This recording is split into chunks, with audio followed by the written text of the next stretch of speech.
하나님의 말씀은 로마서 8장 5절부터 18절의 말씀입니다. 육신을 좇는 자는 육신의 일을, 영을 좇는 자는 영의 일을 생각하나니 육신의 생각은 사망이요 영의 생각은 생명과 평안이니라. 육신의 생각은 하나님과 원수가 되나니 이는 하나님의 법에 굴복지 아니할 뿐 아니라 할 수도 없음이라. 육신에 있는 자들은 하나님을 기쁘시게 할 수 없느니라. 만일 너희 속에 하나님의 영이 거하시면 너희가 육신에 있지 않고 영에 있나니 누구든지 그리스도의 영이 없으면 그리스도의 사람이 아니라. 또 그리스도께서 너희 안에 계시면 몸은 죄로 인하여 죽은 것이나 영은 의를 인하여 산 것이니라. 예수를 죽은 자 가운데 살리신 이의 영이 너희 안에 거하시면 그리스도 예수를 죽은 자 가운데서 살리신 이가 너희 안에 거하시는 그의 영으로 말미암아 너희 죽을 몸도 살리시리라.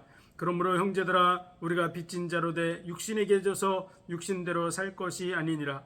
너희가 육신대로 살면 반드시 죽을 것이로되 영으로서 몸의 행실을 죽이면 살리니 무릇 하나님의 영으로 인도함을 받는 그들은 곧 하나님의 아들이라. 너희는 다시 무서워하는 종의 영을 받지 아니하였고 양자의 영을 받았으므로 아바 아버지라 부르짖느니라.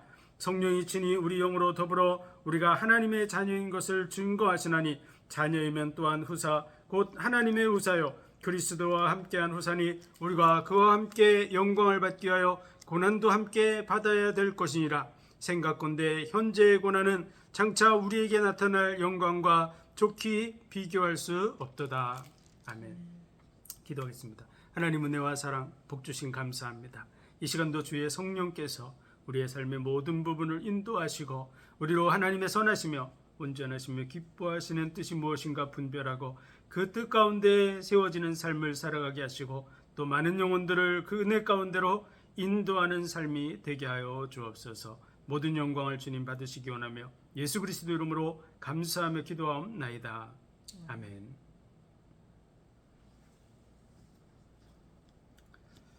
로마서 8장의 이 말씀을 통해서 우리가 현재 어떤 위치에 있는지를 잘 분별하고 또 많은 사람들을 잘 도와나가는 삶이 되어야 될 줄로 믿습니다. 첫째로 우리가 알 수 있는 것은 세상에는 어떤 사람이 있냐 그러면 불신자가 있어요. 불신자는 하나님을 믿지 않는 자들이죠. 예수 그리스도를 인정하지 않는 사람들, 하나님을 알면서도 예수 그리스도를 인정하지 않는 사람들, 이런 사람들 다 불신자죠. 그리고 두 번째로는 믿는 자들입니다. 믿는 자들이 있는데 그 믿는 자들이 한편으로는 이제 육신에 속한 자가 있고 영에 속한 자, 이렇게 나눠진다는 사실을 우리가 기억해야 될 줄로 믿습니다. 로마서의 내용을 보면 1장 18절부터 3장 18절의 내용을 통해서 모든 사람이 다 죄인이다라는 얘기를 하고 있어요. 의인은 없나니 하나도 없어 다 치우쳐 죄인이라고 말하죠. 그래서 하나님의 심판 아래 있게 하려 함이라. 하나님의 심판대 앞에 설 수밖에 없어요. 그래서 율법의 의로는 하나님 앞에 설 자가 없기 때문에 하나님께서 율법 외에 한 의를 주셨습니다. 그 의는 율법과 선지자들의 증거를 거둔 것이다, 이렇게 말한 것은 그것이 그냥 나온 것이 아니라 정확한 성경의 근거를 통해서 주어져 있는 것이다, 이런 얘기를 하는 것이죠. 그것이 뭐냐? 그러면 대속의 제사입니다. 대속의 제사. 하나님께서 율법의 한 의를 율법과 선지자들을 통해서 계속 전달해 주셨는데 죄 없는 그 양을 통해서, 양이나 소나 염소의 그 번제물을 통해서 죄 있는 자의 죄를 속해 주는 내용이죠. 그래서 그것은 예표였고 그 예표의 진짜 본체가 되시는 분이 오셨습니다. 그분이 바로 예수 그리스도예요. 그래서 율법과 선지자들에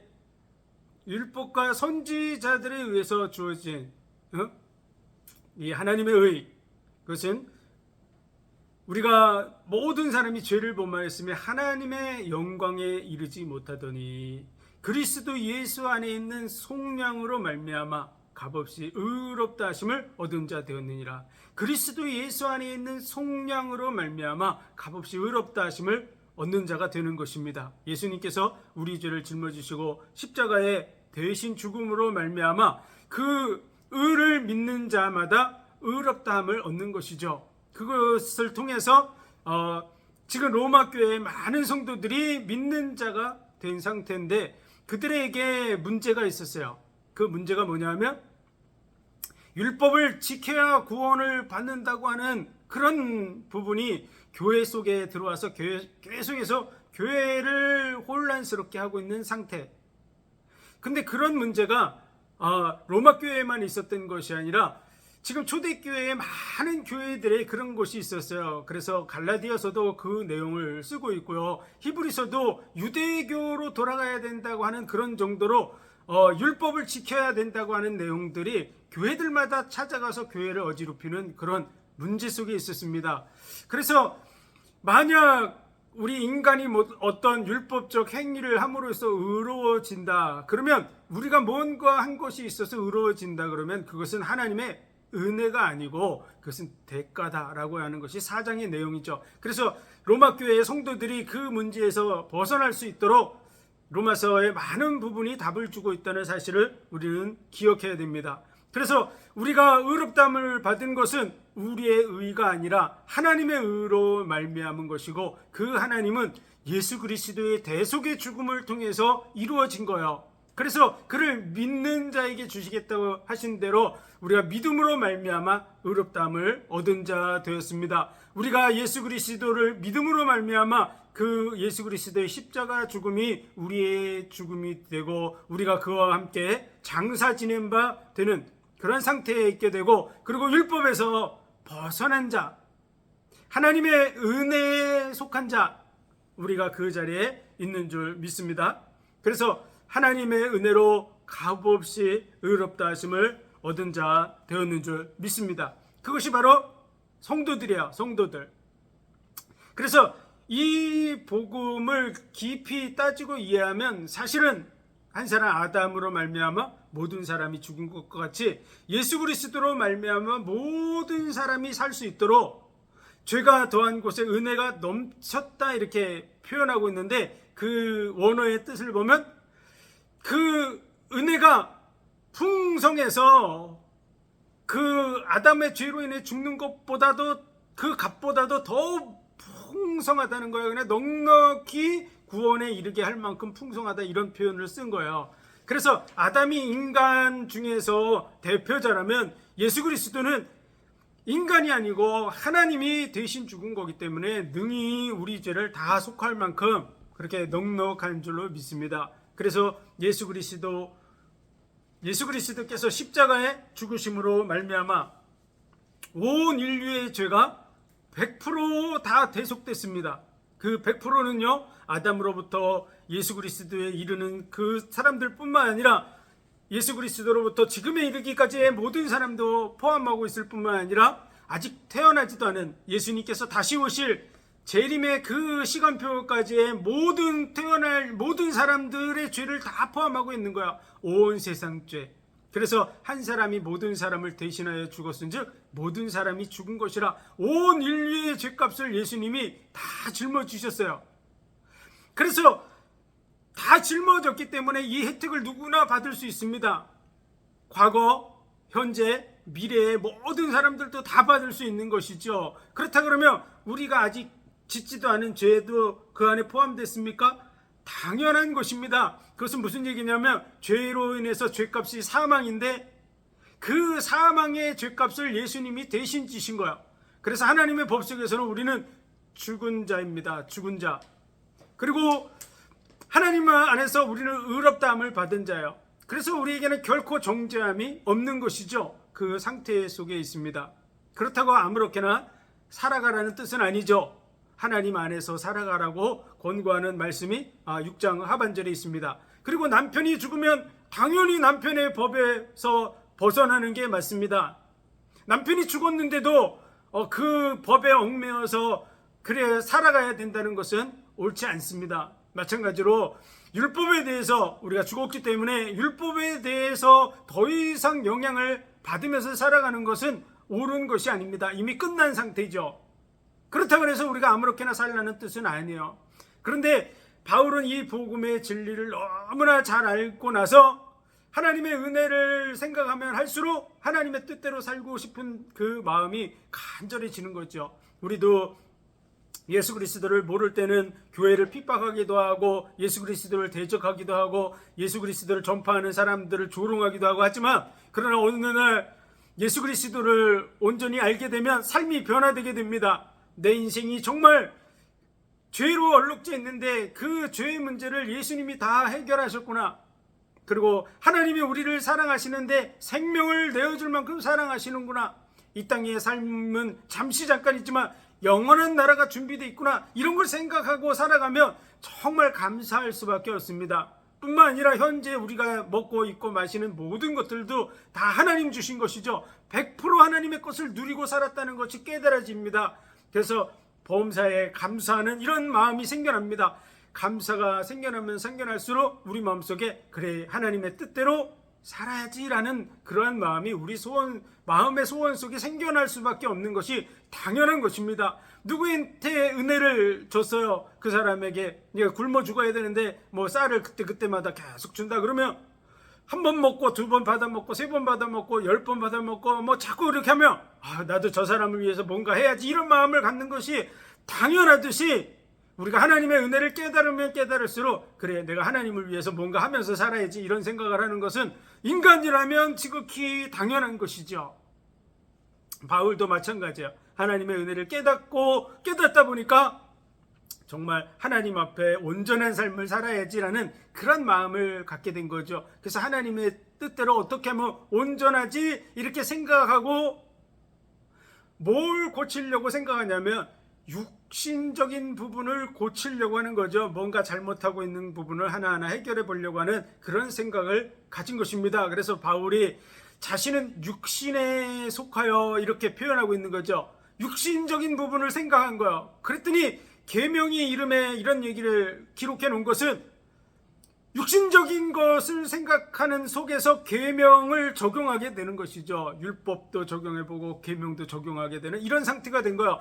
율법과 죄에 대해서 죽은 자, 해방된 자, 벗어난 자 그것을 설명하고 자신이 벗어났다는 것을 능히 알고 있지만 그러나 하나님의 뜻대로 살고 싶어서 말씀을 읽고 묵상하다 보니까 그 계명과 율법 속에서 자신의 모습이 비춰질 뿐만 아니라 자기가 안 되고 있다고 하는 모습이 나오는 것이죠. 우리도 마찬가지입니다.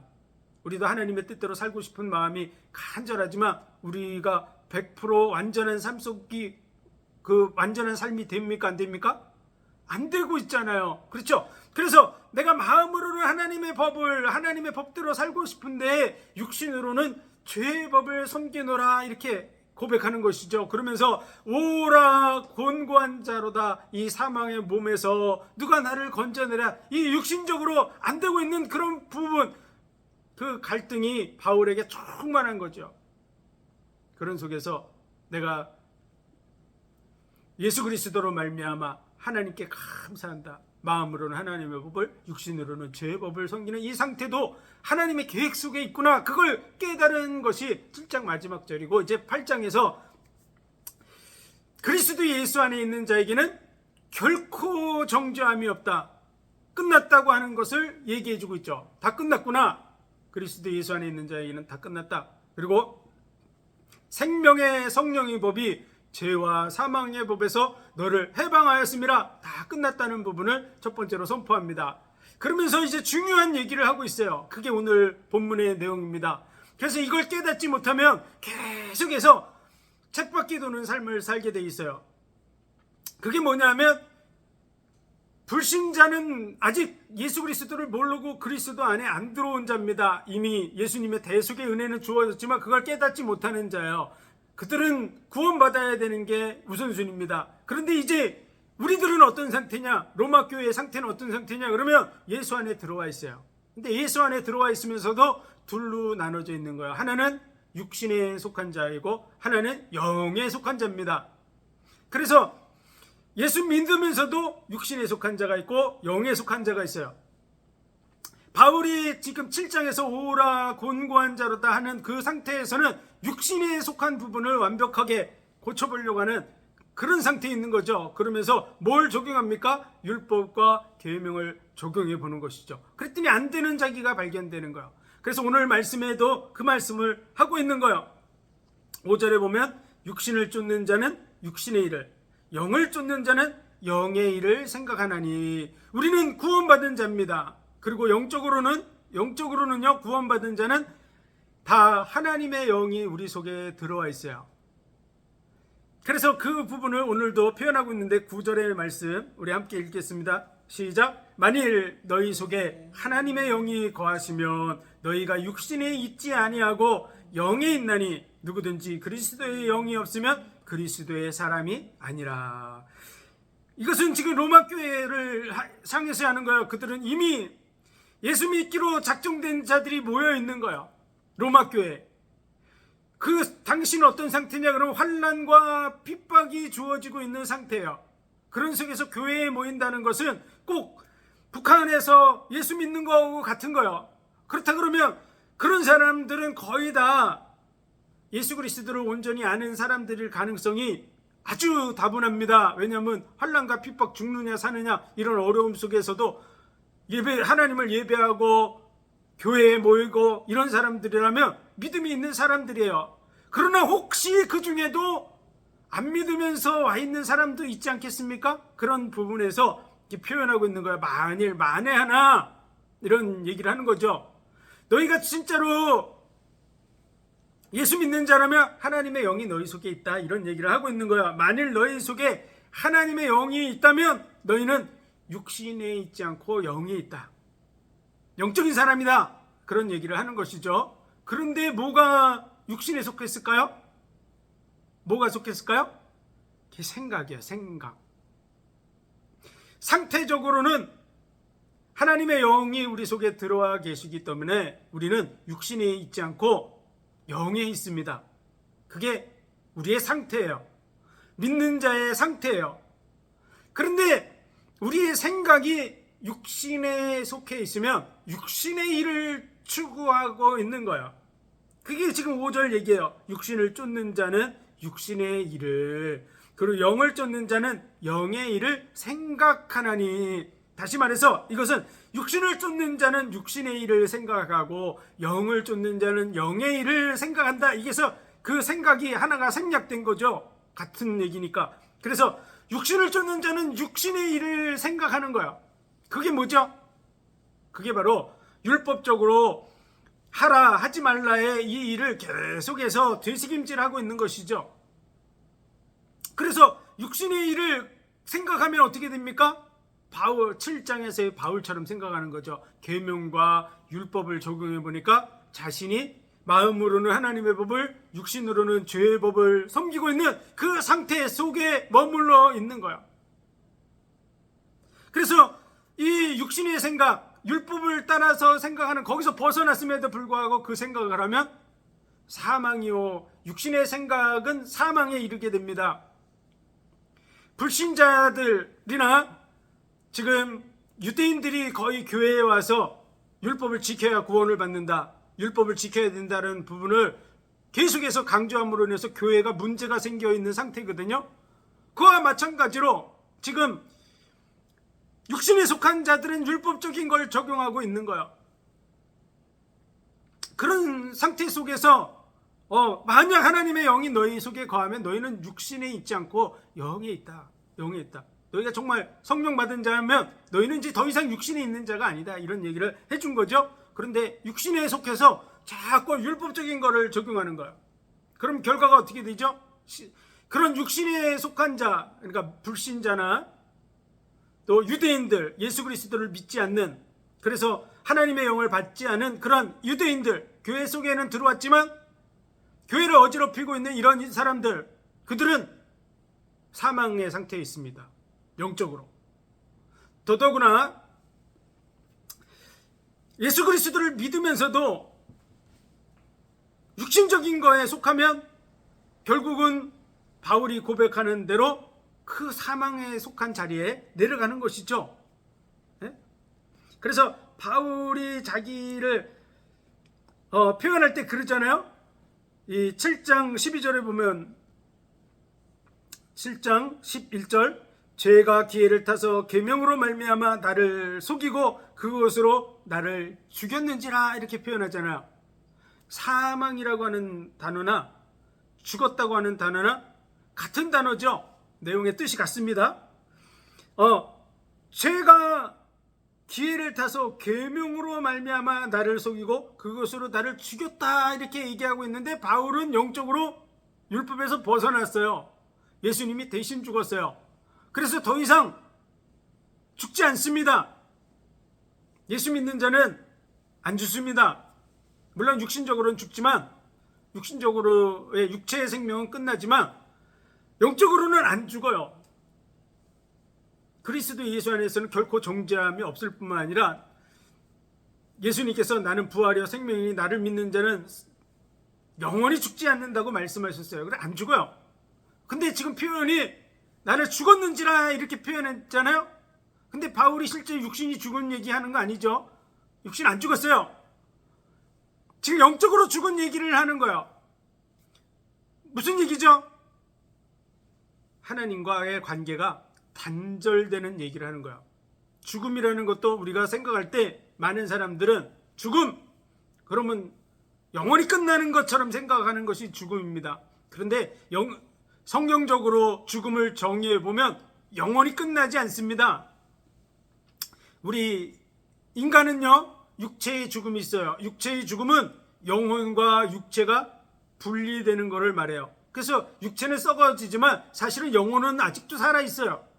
그래서 하나님이 예비한 곳으로 가게 돼 있어요. 믿는 자는 낙원으로, 믿지 않는 자는 음부에 가서 대기합니다. 범죄자들은 감옥에 가둬놓듯이 감옥 같은 곳에 갇혀 있는 거죠.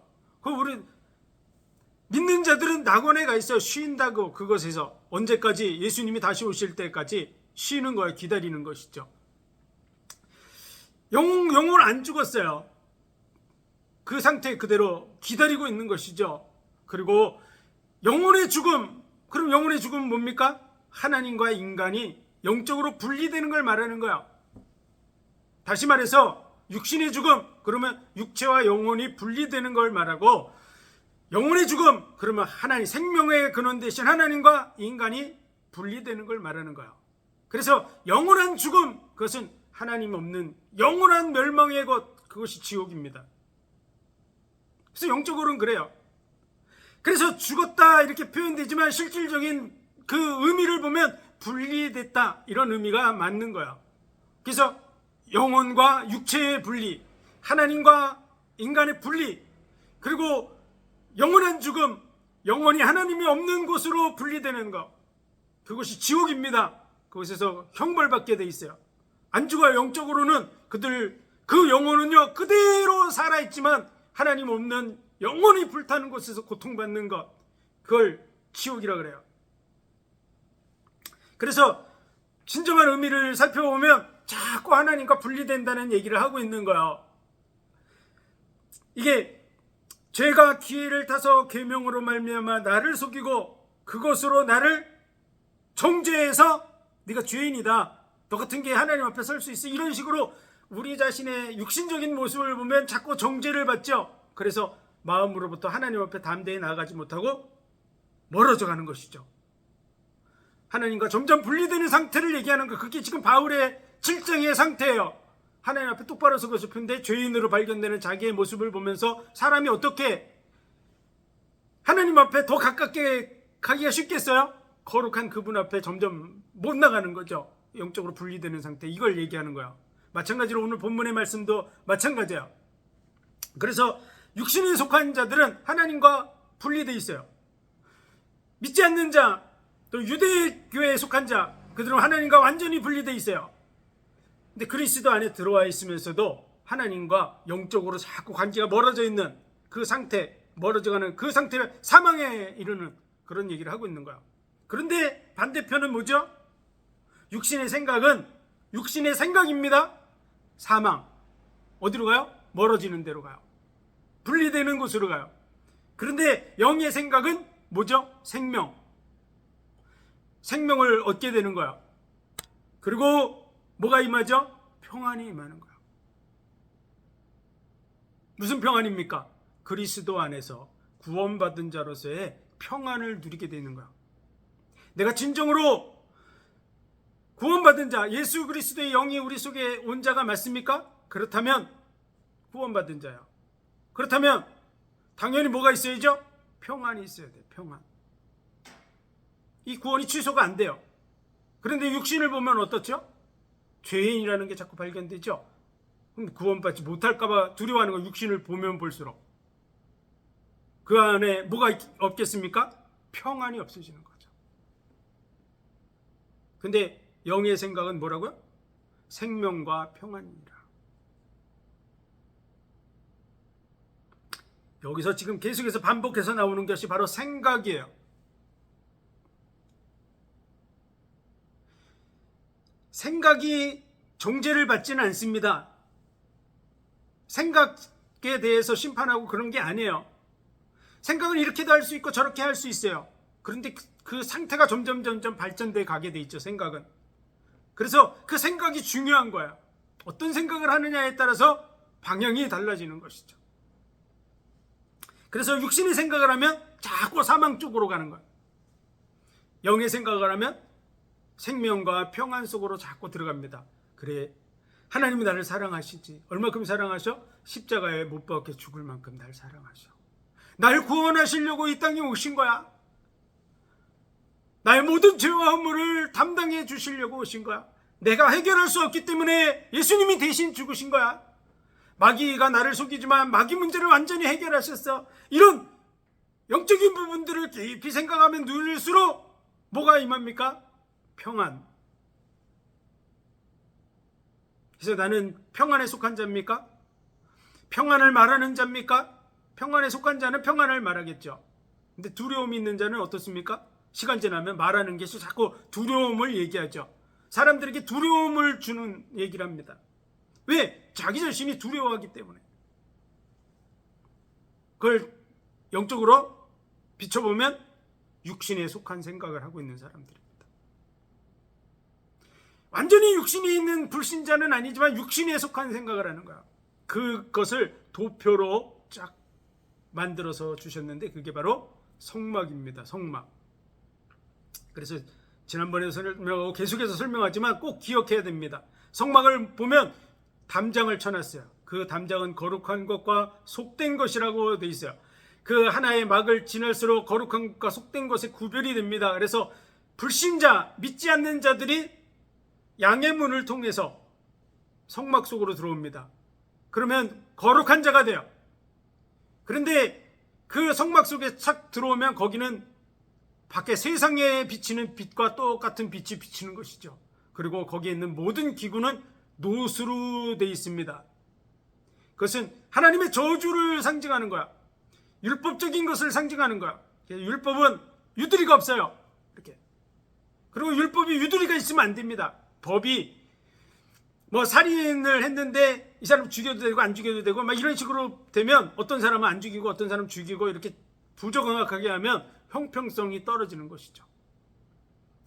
그가 고의로 사람을 죽였으면 다 죽여야 되고, 그리고 부지 중에 죄를 지었어요. 지나가다가 뭐 타이어가 뻥 터졌는데 그게 날아가서 그 사람이 맞아 죽었어요. 그러면 고의가 아니잖아요.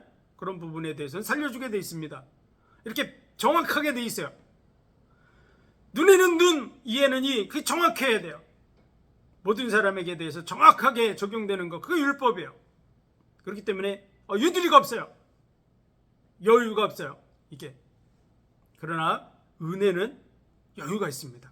그래서 그 마당을 뜻하는 그 상태에는 율법을 가지고서 자꾸 이러쿵저러쿵 하는 삶을 살아가는 육신에 속한 자들의 삶을 얘기해요. 그들은 환난과 곤고가 있습니다.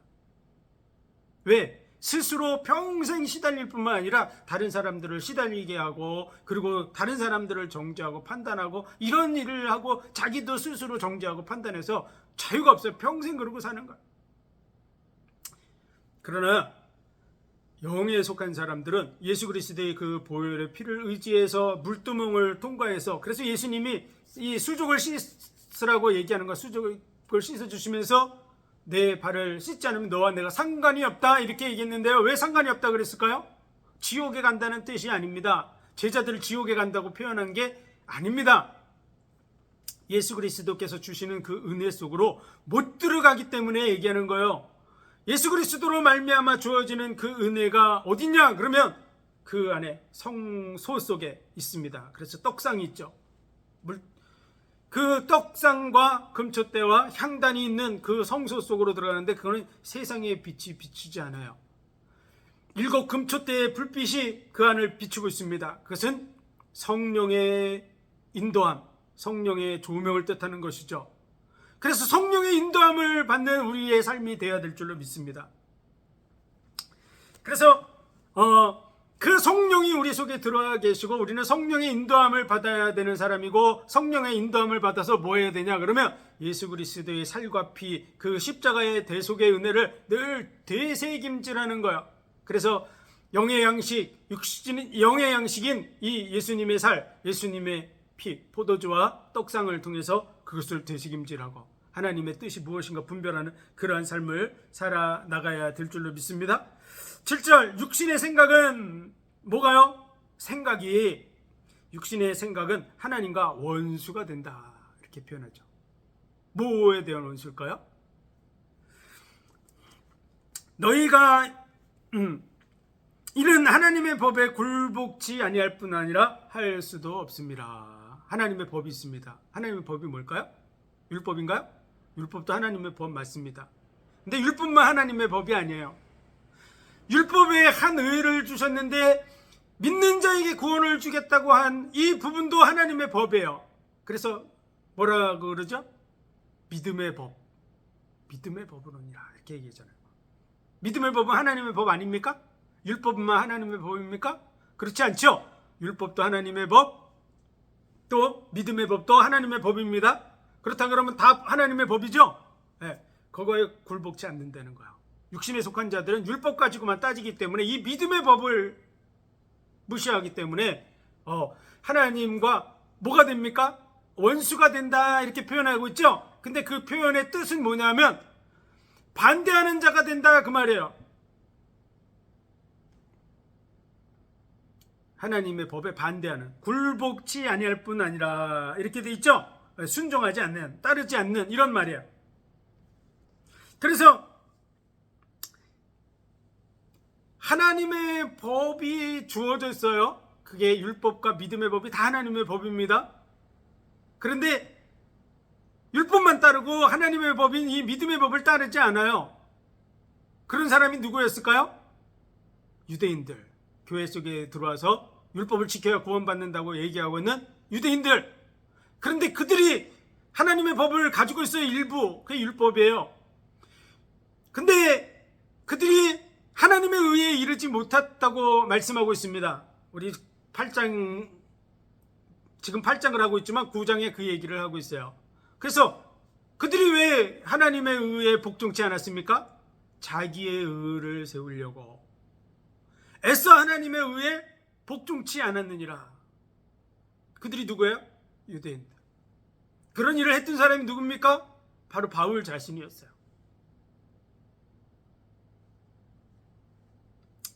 그래서 그 결과가 어떻게 됩니까? 자꾸 하나님의 의에 반대하는 거죠.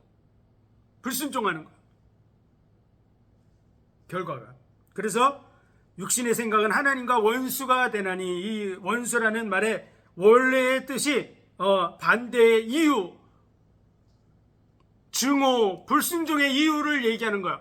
나 이것 때문에 안 해요, 뭐 이런 식으로 대적하는 이유가 있는 것이죠. 그래서 하나님과 자꾸 분리되는 거야. 그래서 하나님의 법에 굴복치 않아요. 그걸 쫓아가지 않는 거야, 자꾸. 그리고 육신이 있는 자들은 8절, 하나님을 기쁘시게 할 수 없느니라. 왜 그렇죠? 하나님의 의를 인정해야만, 율법에 대해서도 인정하지만 율법적으로는 우리가 완전해질 수 없어요. 그래서 우리가 죄인임을 발견하는 거예요. 그리고 하나님의 의를 봄으로써 하나님의 사랑을 깨닫는 거예요. 그래서 하나님을 사랑의 하나님으로, 은혜의 하나님으로, 하나님의 은혜로 다 됐다는 것을 깨닫게 되고 영광을 하나님께 돌리는 것이죠. 믿음이 없이는 하나님을 기쁘시게 할 수 없나니. 믿음이 없이는 하나님을 기쁘시게 할 수 없습니다. 왜 그렇죠? 믿음은 모든 관계의 시작이에요. 우리를 십자가에 죽을 만큼 사랑하신다는 그 사랑이 안 믿어지면은 하나님의 그 사랑을 받아들일 수가 없어요. 그리고 사랑의 관계를 맺을 수가 없어요. 하나님과의 사랑의 관계. 그래서 나를 자녀 삼으시려고 하고 있다, 이게 안 받아들여지는 거죠. 율법적으로 공의적으로 자꾸 판단하면 우린 자녀가 아니에요. 우린 피조물이에요. 그리고 죄인이에요. 우린 다 멸망받아야 될 존재. 근데 사랑이라는 걸 인정하면 용서가 되는 거야. 우리를 어떻게 사랑하냐? 자녀로서 사랑한다. 그래서 우리의 허물을 덮어주는 거야. 사랑하기 때문에. 그래서 자녀의 관계가 유지돼야 돼요. 그래서 하나님을 기쁘시게 할 수 없어요. 왜냐하면 자녀가 안 되는 거야. 자꾸 율법적으로 따지니까. 말로는 잘할 것 같이 얘기하지만 자녀가 아니야, 중심이. 왜냐하면 언제라도 죄로 인해서 지옥 갈 것 같은 두려움에 사로잡혀 있어요. 종의 마음을 가지고 있어요. 여기도 그런 말씀이 있지만, 무서워하는 종의 영을 받지 아니하였고 양자의 영을 받았으므로 하나님을 아바 아버지라고 부르짖는다. 우리 양자의 영을 받은 자예요. 하나님의 자녀로 부름을 받은 자예요. 근데 여전히 종의 마음을 가지고 있는 거예요. 율법의 생각을 가지고 있기 때문에. 두려워하는 거예요. 자녀의 관계가 안 되는 거예요. 법적으로는 자녀인데 자녀의 관계가 계속 안 이루어지는 거야. 사랑? 아주 먼 얘기가 되는 것이죠. 하나님은 기쁘시게 할 수 없어요. 어쨌든 9절 10절 우리가 다 살펴봤습니다. 그래서 또 그리스도께서 너희 안에 계시면 몸은 죄로 인하여 죽은 것이나, 너희가 그리스도 안에 있습니까? 우리가? 그렇다면 몸은 죄로 인해서 죽은 거예요. 왜 그렇죠? 예수님이 대신 죽었어요. 그래서 하나님의 법 속에서 이미 죽은 자입니다. 영은 의를 인하여 산 것이니라. 우리가 행한 의 아닙니다. 예수 그리스도의 의로 말미암아 우리가 산 줄로 믿습니다. 산 것이니라. 우리가 영적으로 몸은 죄 때문에 예수님이 죽으셨고, 영적으로는 우리가 예수 그리스도로 말미암아 산 자다. 또 10절, 또 그리스도께서 너희 안에 계시면 몸은 죄로 인하여 죽은 것이나 영은 의로 인하여 산 것이나, 11절, 예수를 죽은 자 가운데서 살리신 이의 영이 너희 안에 거하시면, 예수를 죽은 자 가운데서 살리신 이의 영은 하나님이시죠. 하나님의 영이 너희 안에 거하시면, 그리스도 예수를 죽은 자 가운데서 살리시니, 예수 그리스도를 죽은 자 가운데서 살려내시니 하나님이시죠. 그분이 너희 안에 거하시는 그의 영, 하나님의 영입니다. 그 하나님의 영이 그리스도의 영이고 예수의 영이고, 그렇죠. 영으로 말미암아 너희 죽을 몸도 살리시리라. 우리 몸도 죽습니다. 언제 살릴까요? 부활 때 살려냅니다.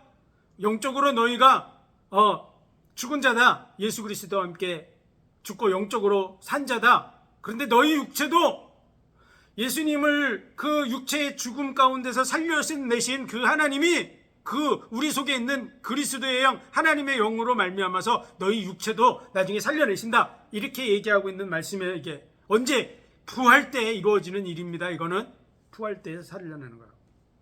그래서 영적으로도 살았고 육신도 걱정하지 마라, 이런 얘기를 하고 있는 내용입니다. 12절, 그러므로 형제들아 우리가 빚진 자로 돼 육신에게 져서 육신대로 살 것이 아니니라. 이것은 뭐죠? 육신대로 살 것이 아니래요. 우리의 육신, 이걸 잘 알아야 됩니다.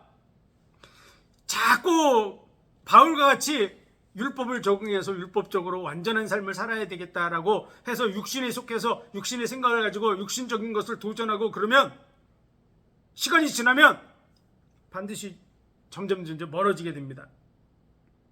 그래서 육신대로 살지 말라는 거야. 너희가 육신대로 살면 반드시 죽을 것이로되 영으로서 몸의 행실을 죽이면 살리니, 영으로서 몸의 행실을 죽이면 살린대요. 이게 무슨 얘기냐면요, 육신적인 이 율법적인 조항을 따라서 자기를 자꾸 쳐서 복종시키는 대로 가면 시간이 지나면 반드시 죽습니다. 그런데 영으로서 몸의 행실을 죽이라는 것은요, 영적인 세계를 향해서 추구해 감으로써 결과가 육신의 행실이 멀어져 가는, 이 죽어가는, 이 죄 문제를 자꾸 단절시켜 나가는, 이런 얘기를 하고 있는 거야. 그래서 이 부분에 대해 혼돈스러워하니까, 무릇 하나님의 영으로 인도함을 받는 그들은 하나님의 아들이라. 하나님의 영으로 인도함을 받는 그게 바로 영으로서 몸의 행실을 죽이는 삶을 사는 거예요. 그것을 다시 말하면 생각이 영에 속한 생각을 하는 거예요. 그럼 영에 속한 생각은 뭘까요?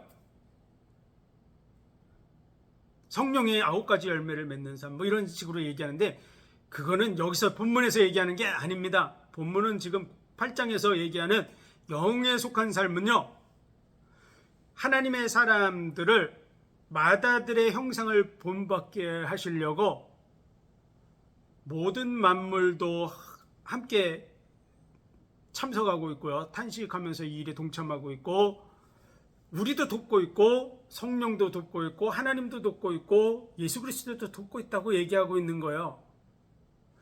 하나님의 아들들이 나타나기를 바라고 있다고 말하고 있는 거예요. 그래서 우리의 중심이 하나님의 자녀의 중심으로 바뀌어가야 될 줄로 믿습니다.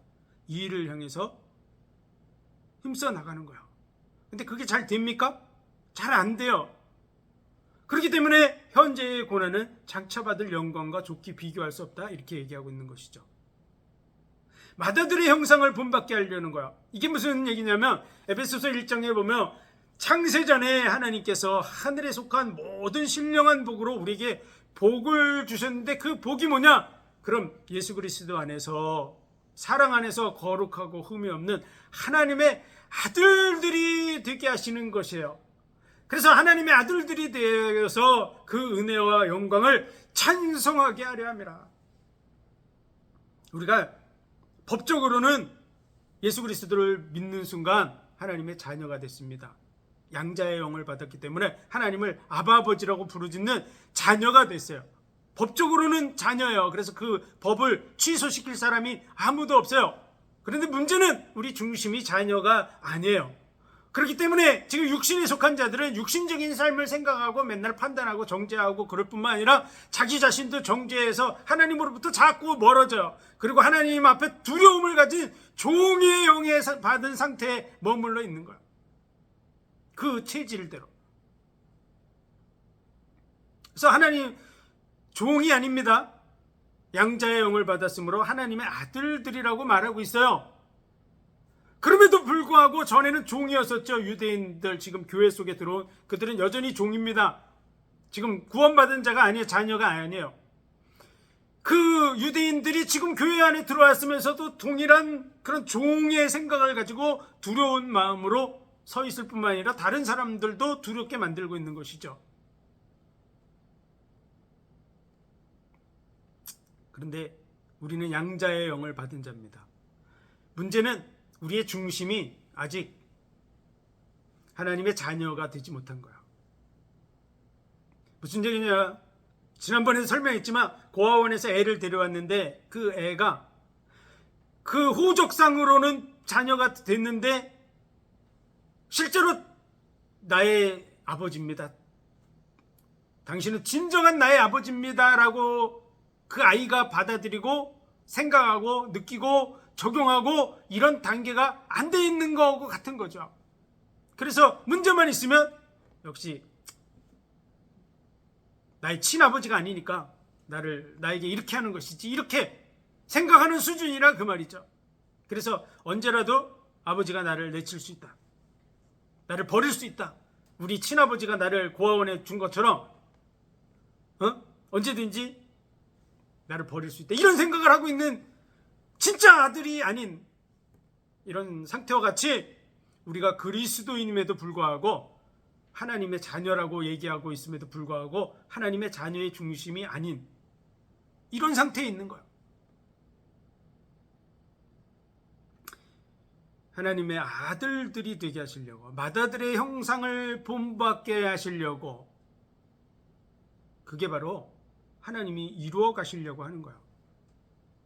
구원받은 자들에게 하나님이 이루어 가시려고 하는 영적인 상태가 어떤 상태냐? 그러면 하나님의 아들들. 어느 정도의 아들이냐? 어느 정도 아들일까요? 예수 그리스도를 닮은 아들. 하나님과 아버지는, 나와 아버지는 하나라고 말씀하시는 그 예수님과 같이 마음이 소통되는 아들. 이건 꼭 마귀 같은 아들 말고요. 마귀 같은 아들 아닙니다. 하나님을 대적하고 무서워하고 뭐 이런 아들, 말로만 아들, 그게 아니고요. 정말 예수님과 같은 아들, 하나님의 마음을 정말 제대로 알고 그분을 친아버지로 느끼고 받아들이고 그 사랑을 인정하고, 그래서 거기 그 사랑을 인정해서 우리 속 사람이 진짜로 하나님은 날 생명 내어줄 만큼 사랑한다고 고백하고 하는, 그래서 그게 은혜와 영광을 찬송하는 겁니다. 진짜 사랑의 고백을 하는 사람이 그게 바로 하나님의 은혜와 영광을 찬송하는 거야. 가짜로 하는 거, 그건 가짜예요. 가짜. 자녀인 척하는 것이죠. 법적으로만 자녀고.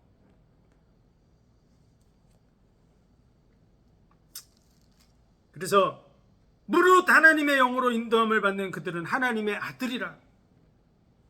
다시 무서워하는 종의 영을 받지 아니하고 양자의 영을 받았으므로 아바 아버지라고 부르짖느니라.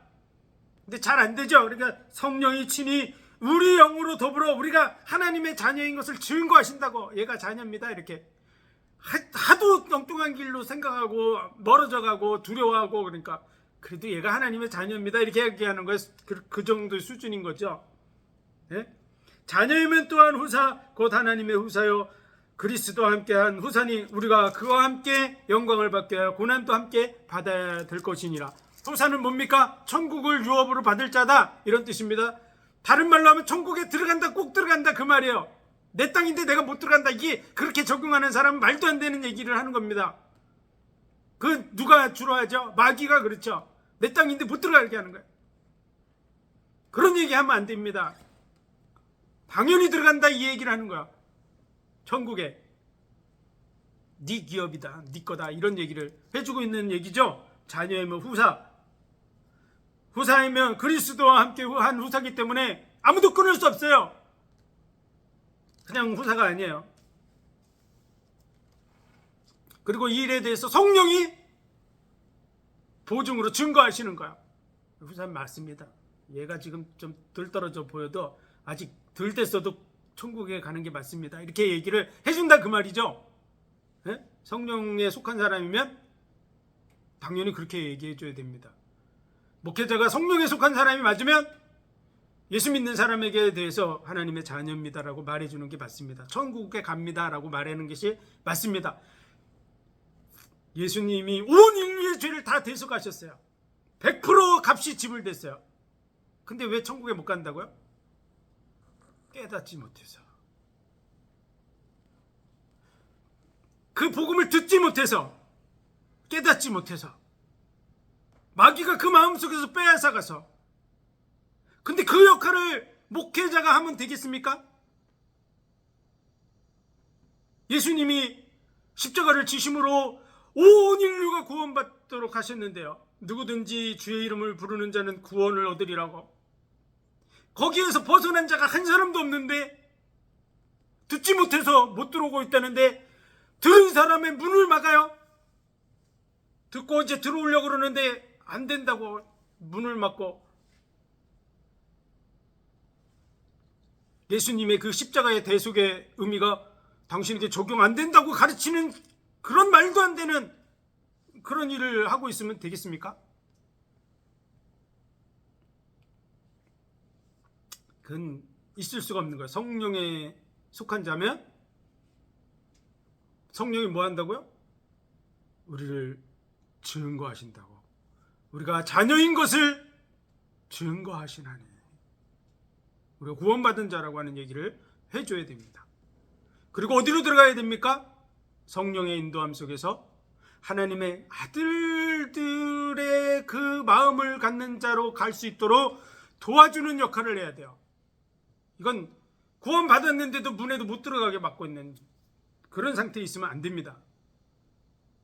그로 하여금 마다들의 형상을 본받게 하려고, 예수님을 본받는, 예수님과 같이 하나님을 내 아버지라고 인정하고 받아들이는 자가 되도록 만들어 나가는 그 일을 해야 될 것입니다.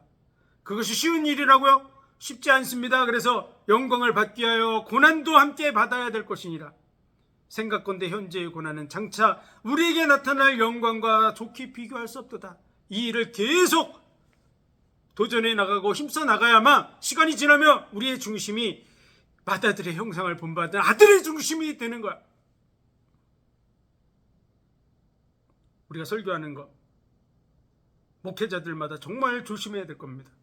나는 정말 많은 영혼들로 하여금 예수님과 같이 하나님을 아버지라고 부르고 그분과 교제하고 하는 맏아들의 형상을 본받는 자녀들이 되도록 훈련하고 있습니까? 아니면 마귀가 같이 하나님의 자녀가 되는 것으로 못 들어가게 하고 정죄하고 판단하고 그래서 사망에 이르는 그런 상태로 자꾸 하나님과 분리돼서 무서워하는 종의 영을 받은 그 상태로 자꾸 마음의 상태, 생각을 밀어내는 자리에 있습니까? 사람들에게 두려움을 심고 있습니까? 생명과 평안이니라. 그 사랑에서 끊어낼 자가 없다는 것이 로마서 8장의 결론입니다. 하나님의 사랑 안으로 들어가는, 사랑 관계를 맺는, 사랑 속에 깊어져가는 그런 진정한 자녀가 되도록 만들어주는 그런 일을 해야 될 줄로 믿습니다. 기도하겠습니다. 하나님 은혜와 사랑 복 주신 감사합니다. 우리를 위해서 친히 이 땅에 오셔서 십자가의 죽으심으로 사랑 안에서 거룩하고 흠이 없는 하나님의 아들들이 되게 하시려고 맏아들의 형상을 본받게 하시려고 예정하신 줄 믿습니다. 우리의 중심이 정말 하나님의 자녀의 중심의 자리에 나아가게 하여 주옵소서. 이제 얽매였던 모든 부분을 벗어버리고 성령의 인도함 속에서 영에 속한 생각을 하고 영적인 세계를 추구해 나가고 많은 사람들을 그리로 인도하는 삶이 되게 하여 주옵소서. 모든 영광을 주님 받으시기 원하며 예수 그리스도 이름으로 감사하며 기도하옵나이다. 아멘.